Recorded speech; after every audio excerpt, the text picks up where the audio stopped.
Go find another table, Maya. This one's for family, not adopted girls. My sister Jessica's voice cut through the warm chatter of Romano's Italian restaurant like a knife through silk. The words hit me harder than any physical blow could have. I stood there clutching my purse, feeling the weight of every eye in the dining room suddenly focused on our table.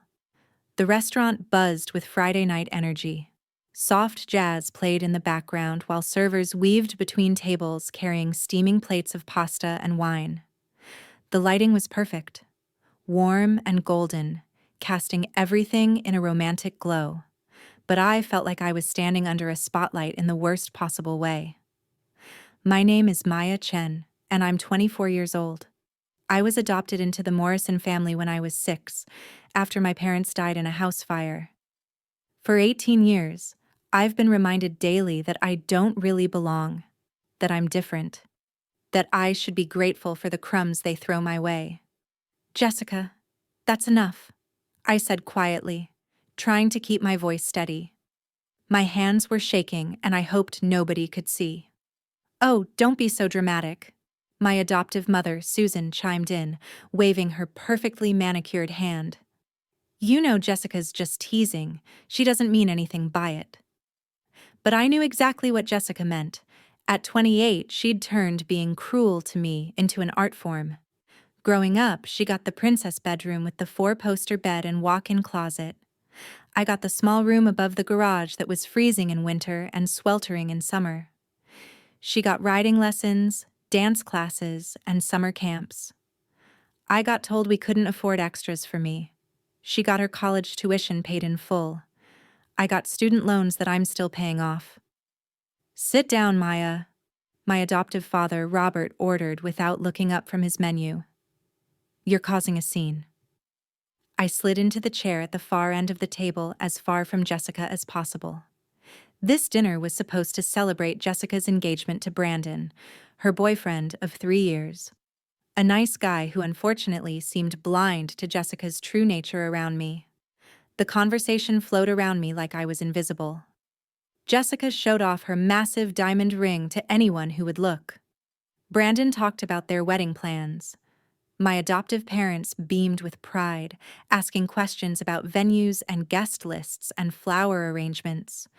When I tried to mention that I'd finally saved enough to put a down payment on a small apartment, Susan barely glanced up from Jessica's ring. That's nice, dear. Jessica, tell us more about the caterer you found. By the time our appetizers arrived, I'd retreated into that familiar protective shell I'd built over the years. This was my role in the family, the outsider looking in, the charity case they kept around to feel good about themselves. Then the server approached with something that made my stomach drop. Excuse me, she said, looking directly at me. The gentleman at table 12 wanted me to give you this. She handed me a folded piece of paper. I opened it with trembling fingers. You deserve better than this.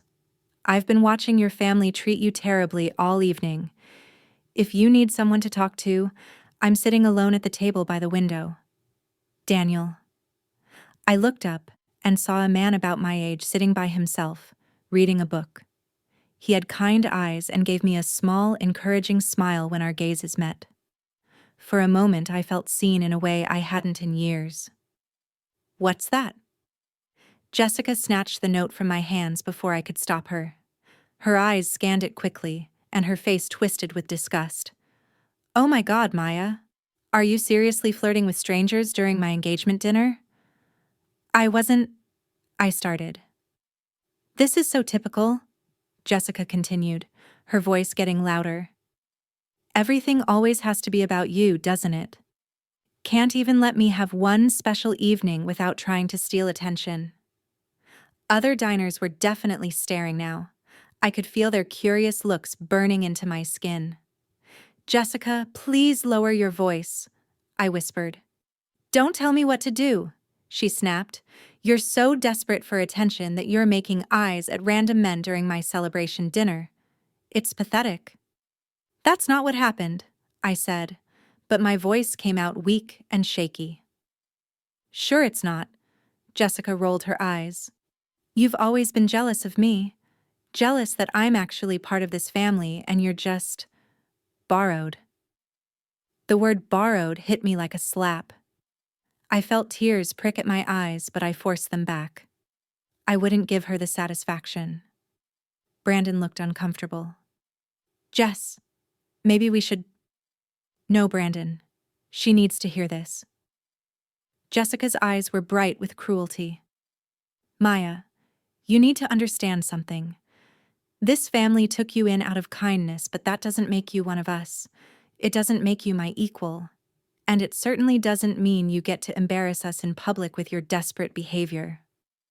The restaurant felt like it was spinning around me. I gripped the edge of the table to steady myself. I think Maya's been through enough, Susan said, but there was no real conviction in her voice. She was always like this, offering weak protests when Jessica went too far, but never actually stopping her. Have I? Jessica leaned forward, her voice dropping to a poisonous whisper. Because I'm tired of pretending we're sisters. I'm tired of people assuming you're actually part of this family. You're not. You never were.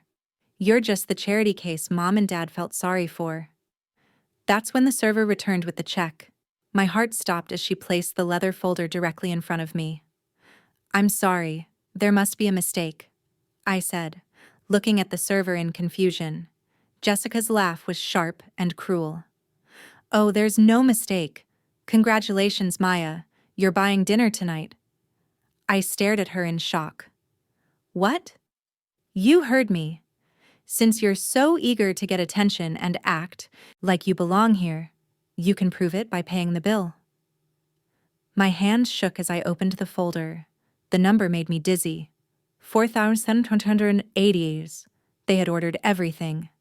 Multiple bottles of expensive wine, lobster, premium steaks, appetizers I couldn't even pronounce, desserts that cost more than my grocery budget for a month. I can't afford this, I whispered. Sure you can, Jessica said sweetly. You just told us you saved money for an apartment down payment. What's $4,000 to someone who's been saving up? The truth was that my down payment fund was exactly $5,000. Money I'd scraped together over 2 years of working double shifts at the bookstore and living on ramen noodles. This single dinner would wipe out almost everything I'd worked for. This isn't fair, I said, hating how small my voice sounded. Fair? Jessica's eyebrows shot up. Maya, this family has given you everything for 18 years. A home, food, clothes, education. The least you can do is buy us one dinner to celebrate my engagement. I've never asked for anything, I protested. You didn't have to ask, Robert said, finally looking up from his phone. We gave it all freely. But actions have consequences, Maya. If you want to act like part of this family, you need to contribute like family. I looked around the table desperately. Susan was studying her wine glass. Brandon was staring at his hands. Nobody was going to help me. I need this money for my apartment, I said. One last attempt. Then maybe you should have thought about that before embarrassing us tonight, Jessica said coldly. Maybe you should have thought about it before accepting notes from strange men during my special dinner. The restaurant felt like it was closing in around me. Other diners had given up pretending not to watch our drama unfold. I could see servers hovering nearby, unsure whether to intervene. With shaking hands, I pulled out my debit card and placed it in the folder. The server took it quickly, probably eager to escape our table's toxic atmosphere. As I waited for her to return, Jessica launched into plans for her bachelorette party in Vegas. Nobody asked if I wanted to come. They never did. When the server returned with my card and receipt, I signed with numb fingers. $4,880 for the privilege of being humiliated by people who were supposed to love me. Well, that was lovely, Susan said, dabbing her lips with her napkin. We should do this again soon. Again. They expected this to become a regular thing. I stood up on unsteady legs. I need to go. So soon? Jessica asked with fake concern. We were just getting to the fun part of the evening. I grabbed my purse and headed for the exit, but not before glancing at the table by the window. Daniel was still there, and the expression on his face was one of pure compassion. He stood as I passed his table. Are you okay? He asked quietly. I paused, looking back at my family. They were already deep in conversation about wedding, flowers, having dismissed me completely now that I'd served my purpose. No, I admitted. I'm not okay. Would you like to talk about it? Maybe get some coffee somewhere else? For a moment, I hesitated. Jessica's cruel words echoed in my mind about flirting with strangers. But then I realized something. I didn't care what Jessica thought anymore. I didn't care what any of them thought. Actually, I said, surprising myself with how steady my voice sounded, I'd like that very much. Daniel left money on his table and followed me out of the restaurant. The cool evening air felt like freedom against my skin. I'm Daniel Martinez, he said as we walked toward a coffee shop down the street. Maya Chen. I have to tell you, Maya, what I witnessed in there was awful. Nobody deserves to be treated like that, especially not by family. I almost started crying right there on the sidewalk. When was the last time someone had defended me?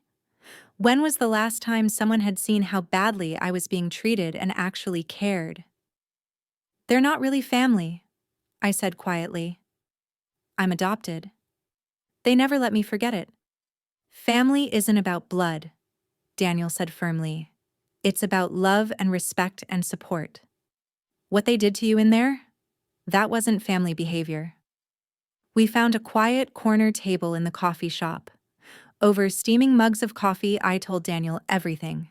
About being adopted at 6, about years of being treated like an outsider, about Jessica's constant cruelty and my adoptive parents' willful blindness to it.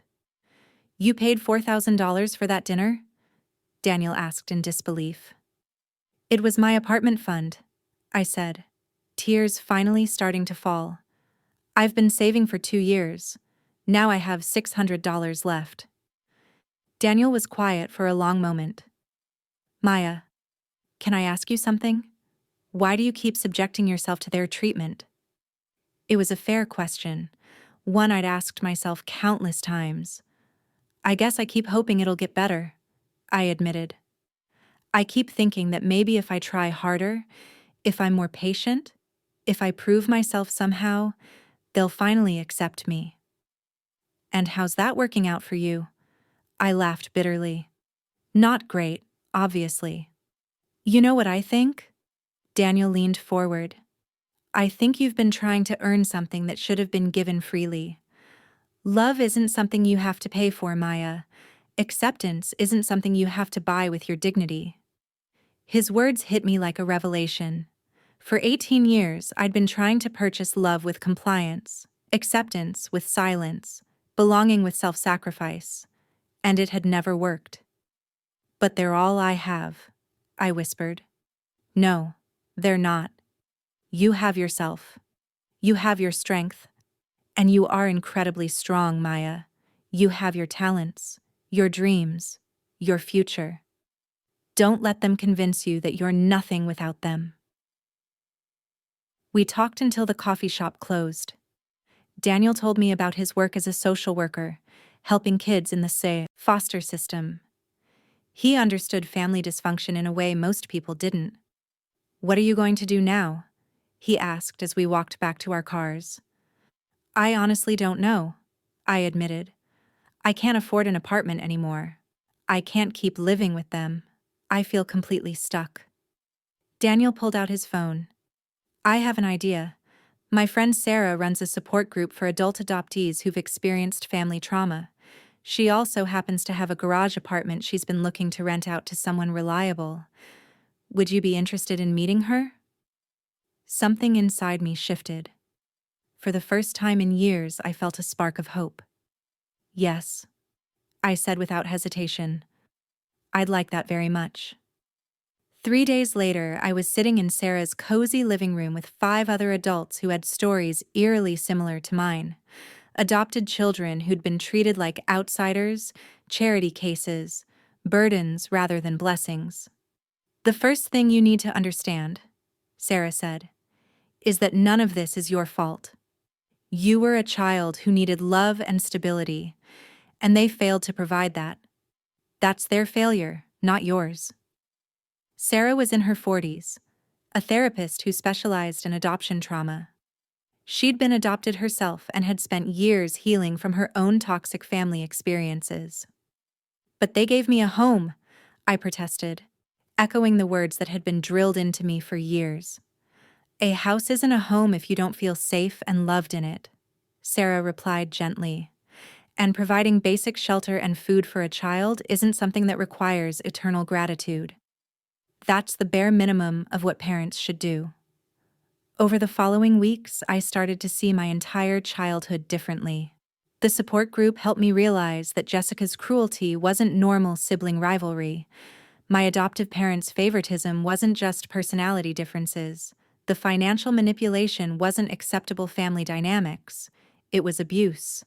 Emotional and financial abuse that had been so normalized I hadn't even recognized it. Sarah's garage apartment was perfect, small but cozy, with a tiny kitchen and a loft bedroom. Most importantly, it was mine. For the first time in my life, I had a space where I felt safe and welcome. The rent was $400 a month, exactly what I could afford with my remaining savings and my bookstore salary. Sarah had even waived the security deposit when I explained my situation. "Everyone deserves a fresh start," she'd said simply. Moving out of the Morrison house was easier than I'd expected. I owned so little that everything fit in Daniel's truck in one trip. Susan had watched from the kitchen window but hadn't come out to say goodbye. Robert was at work. Jessica had sent a text. "Don't expect us to take you back when you realize you can't make it on your own." I'd deleted it without responding. For the first month in my new place, I felt like I was holding my breath, waiting for something terrible to happen. I kept expecting the Morrisons to show up, demanding I come home, or to discover that this new life was too good to be true. But slowly, I began to relax. I decorated my tiny space with plants and books and art that made me happy. I cooked meals I actually enjoyed instead of whatever Susan decided the family would eat. I watched movies I wanted to see instead of whatever Robert controlled the remote for. Most importantly, I stopped walking on eggshells, stopped monitoring every word, every expression, every movement for potential offense. The constant anxiety that had been my companion for 18 years began to fade. Daniel and I had been spending more time together. He'd helped me move, introduced me to his friends, and slowly become a constant source of support and encouragement. "You seem different," he observed one evening as we walked through the park near my apartment. "Different how?" "Lighter, like you're not carrying the weight of the world on your shoulders anymore." He was right. For the first time in my adult life, I felt like I could breathe. 2 months after moving out, I got a call from Susan. "Maya, I think you've made your point," she said without preamble. "It's time to come home." "I am home," I replied calmly. "Don't be ridiculous. That little apartment isn't a real home. You belong here with family." "With respect, Susan, I've never been treated like family there." There was a long pause. "Maya, I know Jessica can be difficult sometimes, but that's just how sisters are. You're being overly sensitive." Overly sensitive. The phrase that had been used to dismiss my feelings for years. "Jessica made me pay $4,000 for dinner because I accepted a note from someone trying to be kind to me," I said. "That's not normal sister behavior." "You were embarrassing us." "I was existing," I interrupted. "I was simply existing. And that was apparently too much." "Maya, please. Robert and I miss you. The house feels empty without you." For a moment, I felt that old familiar tug, the desperate desire to be wanted, to be missed, to matter to someone. But then I remembered Daniel's words about not paying for love that should be given freely. If you missed me, you would have treated me better when I lived there, I said quietly. If I mattered to you, you wouldn't have let Jessica torment me for years. We're your parents. No, I said firmly. Parents protect their children. Parents make their children feel safe and loved and valued. You provided shelter and food, and I'm grateful for that. But you were never my parents. I hung up before she could respond. That evening, I told the support group about the call. How do you feel? Sarah asked. Sad, I admitted. But also free? Like I finally said something I should have said years ago. That's normal, Sarah said. Grief and relief often come together when we're healing from toxic relationships. 3 weeks later, Jessica called. Maya, I need you to come to dinner Sunday. Brandon's parents are coming, and Mom wants the whole family there. I'm not available Sunday, I said. What do you mean you're not available? This is important. I have plans with friends. Cancel them. This is family. Jessica, we've been through this. I don't consider us family anymore. You're being dramatic, Jessica snapped. Look, I'm sorry about the dinner thing, okay? I was stressed about the wedding. But this is different. This is about making a good impression on Brandon's parents. An apology. After years of cruelty, Jessica was actually apologizing. For a moment, I felt that old hope flicker. But then I remembered that her apology came with conditions. She was sorry because she needed something from me, not because she recognized the harm she'd caused. Jessica, your stress doesn't excuse making me pay $4,000 I couldn't afford. Your wedding plans don't justify years of treating me like I'm less than human. God, Maya, why do you have to make everything so dramatic? So I was mean sometimes. Sisters fight. Get over it. Mean sometimes? I laughed, but there was no humor in it.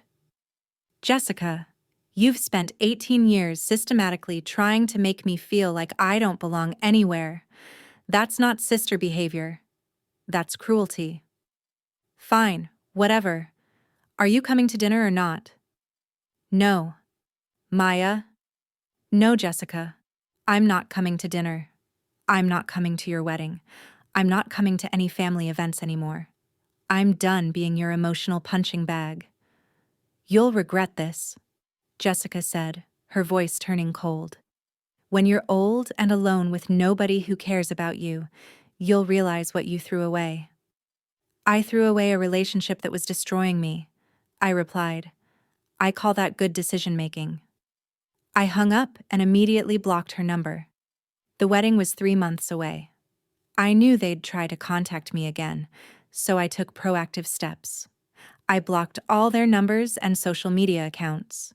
I told Daniel and Sarah about the situation in case they tried to reach me through mutual connections.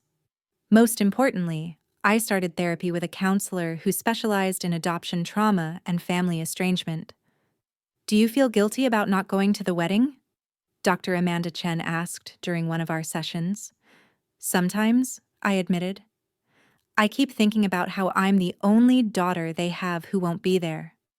But you're not really their daughter, are you? Not in any meaningful way. It was a hard truth. But she was right. I'd been their charity case, their good deed, their way of feeling virtuous. But I'd never been their daughter. As Jessica's wedding day approached, I felt lighter instead of sadder. I was finally free from the obligation to perform happiness I didn't feel, to celebrate people who had never celebrated me. Instead, I spent that Saturday helping Daniel with a fundraiser for at-risk kids. We raised money for school supplies and clothing for children who had aged out of foster care. It felt good to channel my energy into something positive. That evening, my phone rang with a number I didn't recognize. Maya? It was Brandon's voice. Thank God you answered. Brandon, how did you get this number? I got it from Daniel. Maya, I need to talk to you. About Jessica. About your family. Something in his voice made me pay attention. What's wrong? The wedding's off, he said quietly. I called it off this morning. I was stunned. What happened? I finally saw what you've been seeing all along. Last night at the rehearsal dinner, Jessica was drunk and started talking about how glad she was that you weren't there. She said some things. God, Maya, the things she said about you were horrible. My stomach clenched. What kind of things? She was laughing about how she used to hide your homework so you'd get in trouble at school. She bragged about telling her friends that you were a charity case and that's why you wore cheap clothes. She talked about convincing your parents not to help you with college because adopted kids should be grateful for what they get. Each revelation was like a punch to the gut. I'd suspected some of these things, but hearing them confirmed was devastating. Brandon, I'm sorry. Don't apologize, he said firmly. I'm the one who should apologize. I saw how she treated you, and I convinced myself it was just normal family dynamics. I was wrong, and I'm ashamed it took me this long to realize it. What did you do? I told her the wedding was off. That I couldn't marry someone who could be so cruel to a person who'd never done anything but try to love her. She didn't even seem to understand what she'd done wrong. I wasn't surprised. Jessica had never shown genuine remorse for her treatment of me. How are you doing? I asked. Honestly? Relieved. I realized I've been engaged to someone I don't actually like very much. What about you? Are you okay? I'm getting there, I said truthfully. It's hard to hear, but it also validates everything I've been feeling for years. Maya, can I ask you something? Do you think you'll ever be able to forgive them? It was a question I'd been wrestling with in therapy. I don't know, I said honestly. Right now, I'm focused on healing myself. Forgiveness might come later or it might not. Either way is okay. For what it's worth, I think you're incredibly brave for walking away. It takes strength to choose your own well-being over family expectations. After we hung up, I sat in my little apartment feeling a complex mix of emotions. Sadness for the family relationships that had never been real, relief that my perceptions had been validated, anger at years of manipulation and cruelty. But underneath it all, I felt something new. Pride. I had chosen myself. I had walked away from a toxic situation even though it was scary and difficult. I had built a new life based on mutual respect and genuine care. 6 months later, I was promoted to assistant manager at the bookstore. It came with a significant raise and healthcare benefits. For the first time in my life, I felt financially secure. Daniel and I had grown closer. He'd been patient with my healing process, understanding when I needed space to work through my feelings about family and belonging. I have something to tell you, he said one evening as we cooked dinner together in my tiny kitchen. Good something or bad something? Good something, I think. My agency is opening a new branch office and they want me to run it. It's a promotion, but it means moving to Portland. My heart sank. Daniel had become such an important part of my support system. That's amazing, I said, trying to sound enthusiastic. You deserve it. Maya, I was hoping. Would you consider coming with me? I looked up from the vegetables I was chopping. To Portland? I know it's a big ask. You've just gotten settled here, built your life. But I've fallen in love with you, and I can't imagine building my new life without you in it. Love. He loved me. I love you too, I said, surprising myself with how easily the words came. But Daniel, are you sure? I come with a lot of baggage. We all come with baggage, he said, pulling me into his arms. The question is whether we're willing to help each other carry it. 2 months later, we moved to Portland together. I found a job at an independent bookstore in the Alberta Arts District, and Daniel threw himself into his new role helping at-risk youth. On moving day, as we loaded the last of my possessions into the truck, my phone rang. Susan's number. I almost didn't answer, but something made me pick up. Maya, please don't hang up, Susan said quickly. I know you're angry and you have every right to be, but I need you to know that Robert and I are getting divorced. I was stunned. After 25 years of marriage, they were splitting up. What happened? After the wedding got canceled, Jessica had a breakdown. She blamed everyone but herself, and it got ugly fast.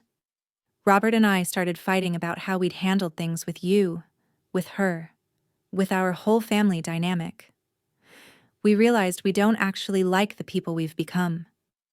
I didn't know what to say. Maya, I want you to know that I see it now. How badly we treated you. How we let Jessica's jealousy poison the whole family. How we failed you as parents. It was the acknowledgement I'd waited years to hear. But instead of feeling vindicated, I mostly felt sad. I appreciate you saying that, Susan. Is there any way? Could we try again? Could I try to be a better mother to you? For a moment, I considered it. The little girl inside me who had always craved her approval felt a flutter of hope. But I'd learned something important over the past year. Wanting to change and actually changing are two different things. Susan, I'm glad you're recognizing these things. That's an important first step. But I'm not ready for a relationship with you yet. Maybe, someday. But not now. I understand, she said quietly. Maya, can I ask you something? Are you happy? I looked around at my half-packed apartment, at Daniel loading boxes into the truck, at the life I'd built for myself. Yes, I said. I really am. Good. That's all I ever should have wanted for you. After we hung up, Daniel found me sitting on my couch, processing the conversation. How do you feel? He asked. Hopeful, I think. Not hopeful that we'll reconcile, but hopeful that she might actually change. Even if it's too late for us, maybe it's not too late for her to become a better person. And if she does change, if she really works on herself, then maybe someday we can have some kind of relationship. But it would be a new relationship, built on who we are now, not on trying to resurrect something that was never healthy to begin with. Portland was a fresh start in every way. Nobody there knew me as the adopted girl who never quite fit in. I was just Maya, a woman who loved books and good coffee and Sunday morning hikes with her boyfriend. I continued therapy, but now it was focused on building healthy relationships rather than healing from toxic ones. I learned to recognize red flags, to set boundaries, to value myself appropriately. Most importantly, I learned that family is something you build, not something you're born into. Daniel and I created traditions of our own. Sunday morning coffee and farmers market visits, Friday night movie marathons, Thanksgiving dinners with our chosen family of friends who had also walked away from toxic biological families. 1 year after moving to Portland, Jessica reached out through Facebook Messenger. Maya, I know you probably don't want to hear from me, but I'm in therapy now. I'm learning about something called narcissistic behavior, and I'm starting to understand how badly I treated you. I'm not asking for forgiveness or for you to respond. I just wanted you to know that I see it now, and I'm sorry. I stared at the message for a long time. It was different from her other attempts at contact. No manipulation, no demands, no attempts to minimize her behavior. I showed it to Daniel. What do you think? I think it sounds like she might actually be getting help. What do you want to do? Nothing, for now. If she's really changing, she'll understand that healing takes time. If she's not, she'll get impatient and show her true colors again. I didn't respond to the message, but I didn't block her either. I saved it to read again later when I was ready. 2 years into our Portland life, Daniel proposed.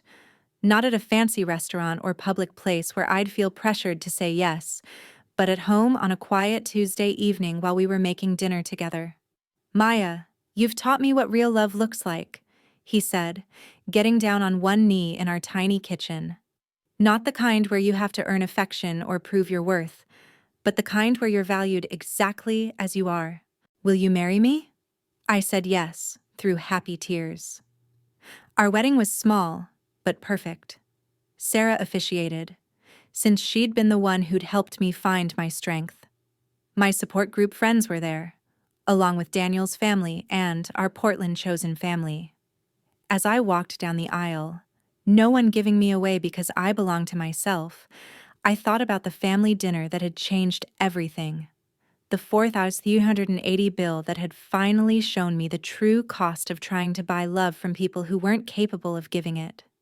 It had been the most expensive lesson of my life, but also the most valuable. During our wedding reception, I got a text from a number I didn't recognize. Maya, it's Jessica. I saw your wedding photos on Sarah's Instagram. You look beautiful and happy. I know I have no right to say this, but I'm proud of the life you've built. You deserved so much better than what our family gave you. I hope someday I'll be worthy of being called your sister, but I understand if that day never comes. Congratulations. I showed the message to Daniel. How does it make you feel? He asked. Cautiously hopeful, I said, but mostly grateful that I didn't wait for her to change before I started living my life. That night, as we lay in our hotel room talking about our future, Daniel asked me something I'd never considered. Do you want kids someday? I don't know, I admitted. I'm terrified I'd mess them up the way I was messed up. Maya, look at me. He turned on his side to face me. You are the kindest, most compassionate person I know. You've taken incredible pain and turned it into empathy. You've survived abuse and chosen to help others heal. Any child would be lucky to have you as a mother. You really think so? I know so, but only if you want to. There's no pressure. I love our life exactly as it is. 2 years later, we welcomed our daughter, Hope. As I held her in the hospital, looking into her tiny face, I made a promise. You will always know you're loved, I whispered. You will always know you belong.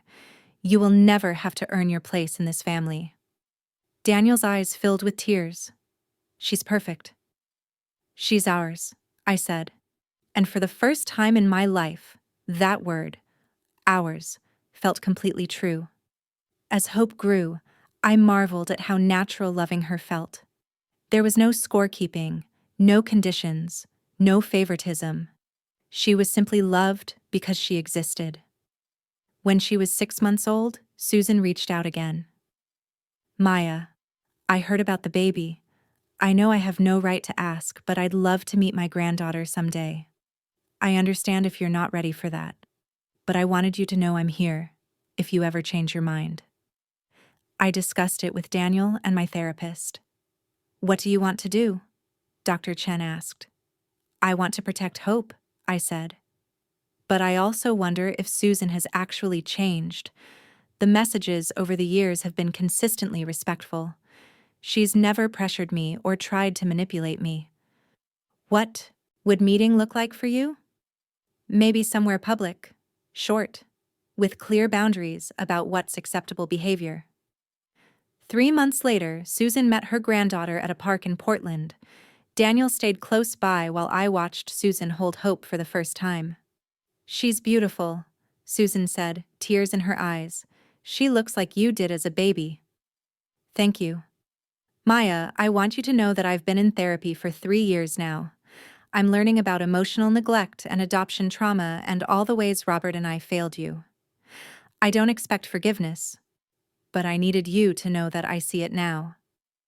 I appreciate that, I said carefully. I also want you to know that Jessica and I don't speak anymore. After she sabotaged her own wedding, she blamed everyone but herself and said some unforgivable things about you. I realized I had a choice.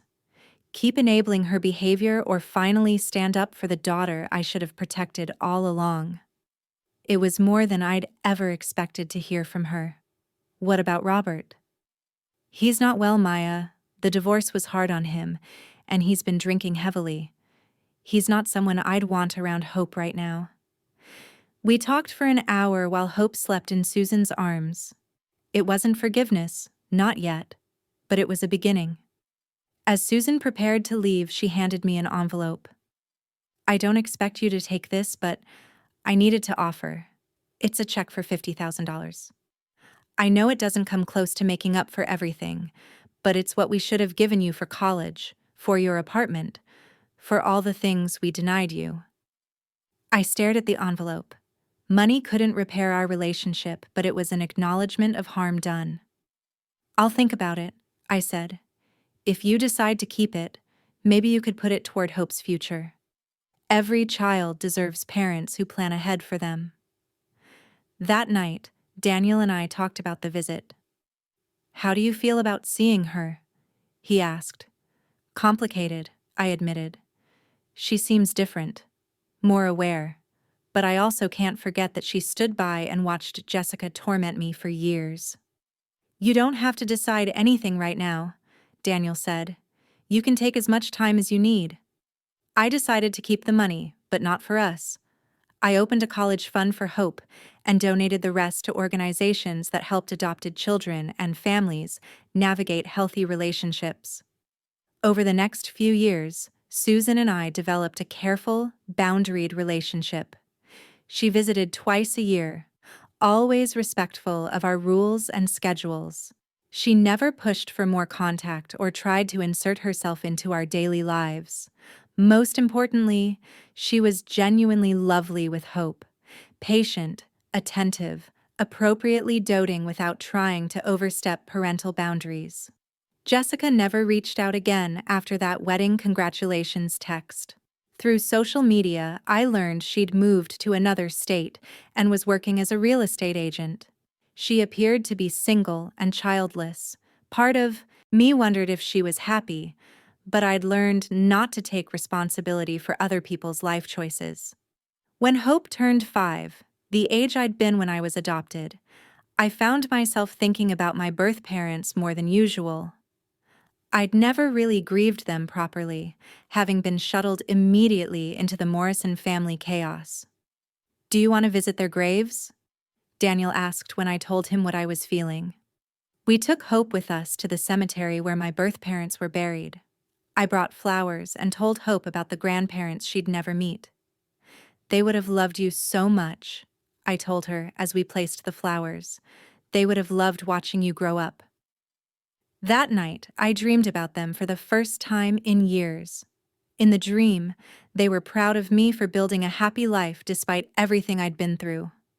I woke up feeling peaceful in a way I hadn't expected. On Hope's 6th birthday, we threw a party in our backyard. Friends, neighbors, chosen family all gathered to celebrate our little girl. As I watched her laugh and play, surrounded by people who genuinely cared about her, I felt overwhelmed with gratitude. This was what family was supposed to look like. Not perfect. We had our challenges and disagreements like everyone else, but loving, supportive, safe.